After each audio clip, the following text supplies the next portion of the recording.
স্বস্তি ভেজ কিচেনে তোমাদের সবাইকে ওয়েলকাম জানিয়ে আজকে আমি চলে এসেছি আরেকটা নতুন রেসিপি নিয়ে। তো আজকে আমি রান্না করব মোচা দিয়ে ঘন্ট।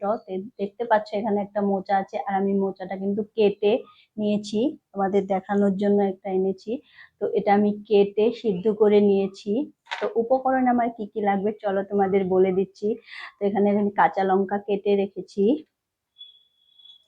তো ফোড়নের জন্য দেব শুকনো লঙ্কা, জিরে, আদা, গোটা গরম মশলা, আর দেব কাজু বাদাম। তো চলো গ্যাসটা অন করি এবার।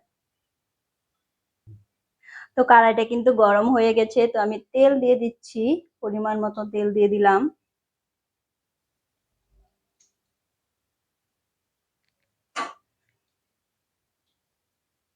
তেলটা একটু গরম হলে তারপর আমি ফোড়নটা দেব।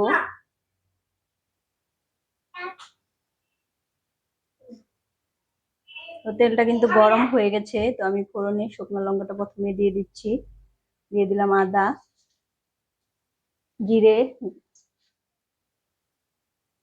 গোটা গরম মশলা দিয়ে দিলাম।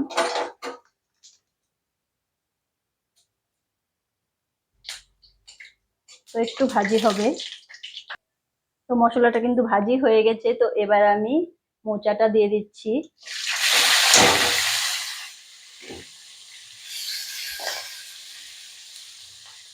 তো এবার আমি একে একে সব মশলা দিয়ে দেব। প্রথমে দিয়ে দিচ্ছি নুন,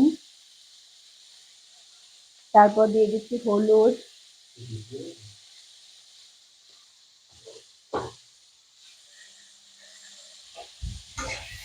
তো এটা ভালো করে নাড়াচাড়া করে একটুখানি জল দেব, মশলাটা যেন পুড়ে না যায় তার জন্য।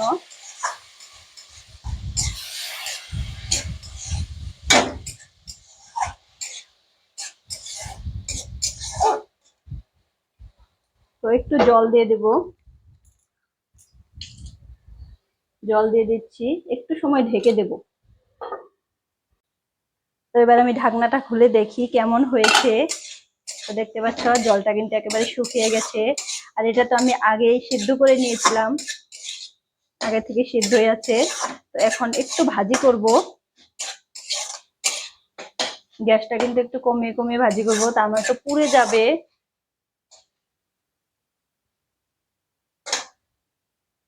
তো এখানে আমি আরেকটা কড়াই বসিয়ে দিয়েছি। তো এখানে আমি আরেকটা কড়াই বসিয়ে দিয়েছি, এই কড়াইতে একটু আমি ঘি দিয়ে দেব, বেশি না একটুখানি ঘি দিয়ে দেব।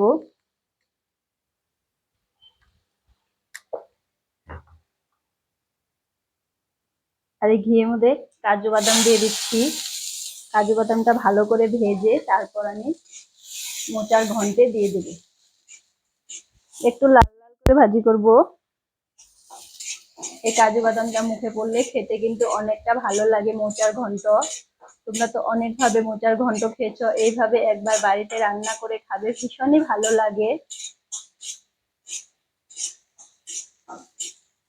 তো কাজুটা ভেজে নামিয়ে নিয়েছি, তো আমি মোচাতে দিয়ে দিলাম কাজু বাদাম। তো এবার আমি গ্যাসটা একটু বাড়িয়ে দেব, বাড়িয়ে আরেকটু সময় ভাজি করে একটু জল দেব।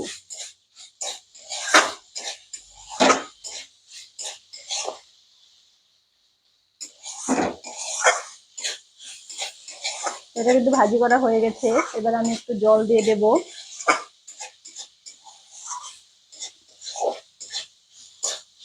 এইভাবে মোচার ঘন্ট রান্না করতে খুব একটা সময় কিন্তু লাগে না, খেতে কিন্তু ভীষণই সুস্বাদু।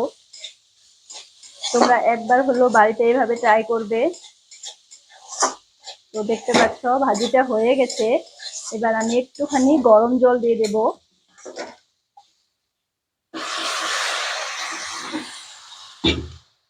তো দিয়ে দিলাম একটুখানি গরম জল। তো এটা কিন্তু 2-3 মিনিট আমি ফুটতে দেব, তারপরে আমাদের হয়ে যাবে মোচার ঘন্ট রান্না করা। তো ঘন্টটা কিন্তু আমার হয়ে গেছে। তো এখানে আমি চালের গুঁড়ো আর একটু জিরের গুঁড়ো দিয়েছি, এটা আমি দিয়ে দেব।